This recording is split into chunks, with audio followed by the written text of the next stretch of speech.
But the pilot and co-pilot aren't the only crew members with inspections to make.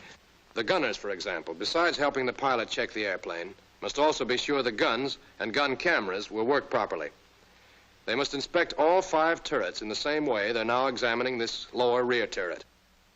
After they have the dome and gun cover removed, they see that the ammunition moves freely in the chutes and is correctly loaded.